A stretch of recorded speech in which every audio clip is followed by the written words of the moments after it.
Mimi Mwigulu Lameck Nchemba naapa kwamba nitakuwa mwaminifu kwa Jamhuri ya Muungano wa Tanzania na kuitumikia kwa moyo wangu wote, na kwamba nitaihifadhi, nitailinda na kuitetea Katiba ya Jamhuri ya Muungano wa Tanzania kwa mujibu wa sheria iliyowekwa.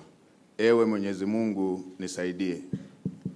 Mimi Mwigulu Lameck Nchemba naapa kwamba nitaitumikia vema na kwa moyo thabiti Jamhuri ya Muungano wa Tanzania katika kazi zangu za waziri mkuu, na kwa wakati wote nitamshauri kwa hekima na uaminifu Rais wa Jamhuri ya Muungano wa Tanzania, na kwa vyovyote vile sitatoa siri za baraza la mawaziri.